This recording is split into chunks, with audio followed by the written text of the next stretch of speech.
In 1976, Joseph gets a job working for the Auburn Police Department. So he and his wife moved to Sacramento, this Sacramento area, and this will end his time as the V ransacker.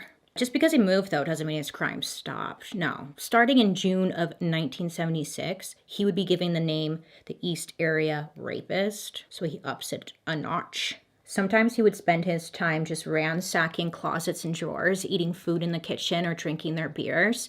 He would steal people's personal objects or items, stuff that had like little or no value to it. It's just kind of like whatever he found interesting or something. I don't know what he was doing. I don't know. If he found cash, he would take that. But again, it was kind of like stuff that really wasn't that valuable. But for the most part, the focus of his breaking and entering was now to just rape the women who lived there. Joseph would stalk neighborhoods looking for women who lived in like a middle-class neighborhood.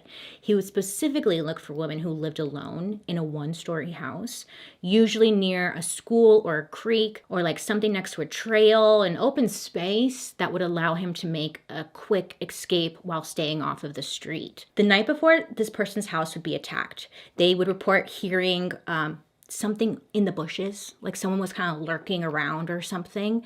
And then that night their house would be attacked. Often, this Joseph dude, he would call his future victims. Sometimes for months he would call them, trying to figure out like what was their routine. When were they home? When were they not home? He would also prep the house in advance before breaking in.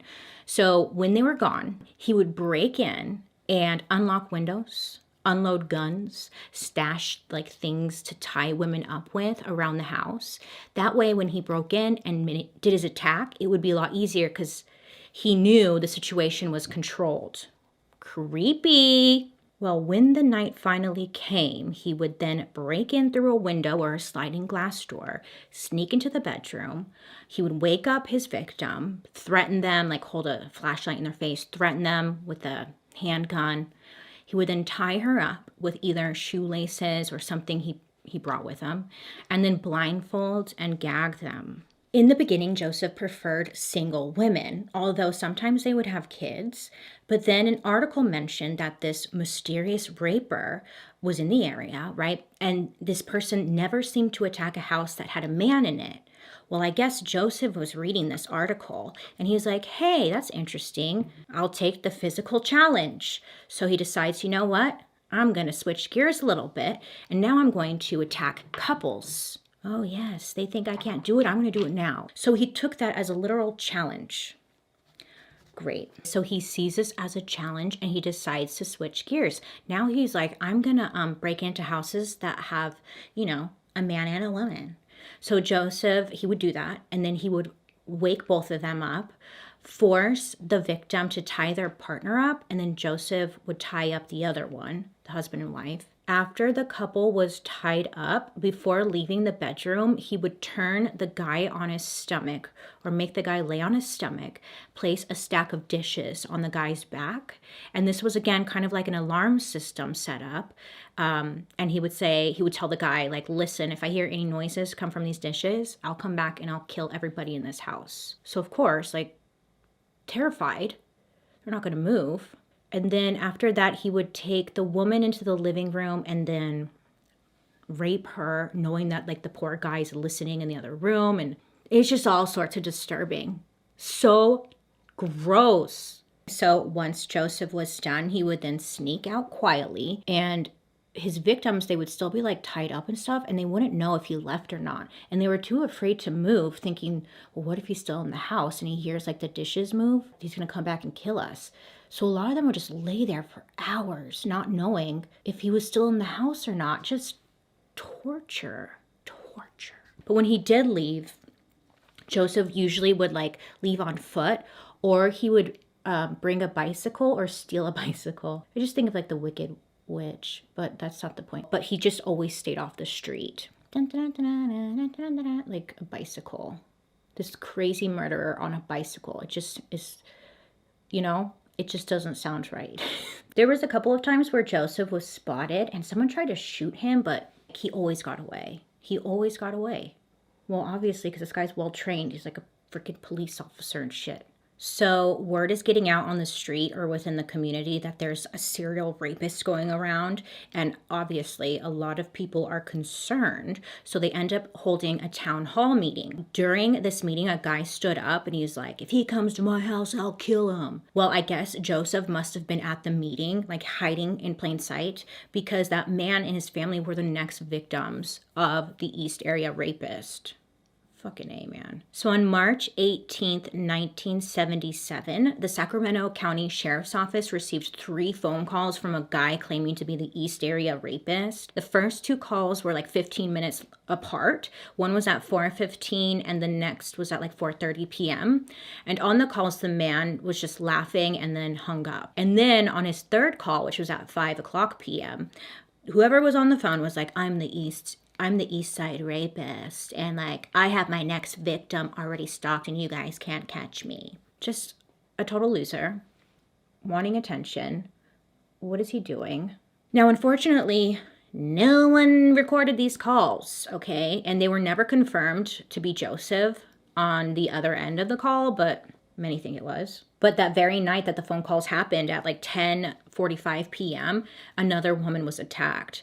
So maybe Joseph was just feeling bold and maybe he was trying to make his crimes a little bit more exciting for him. I don't know what he's obviously not all right in the noggin. So 23 of the 50 rapes Joseph committed as the East Area rapist were between June of 1976 and May of 1977.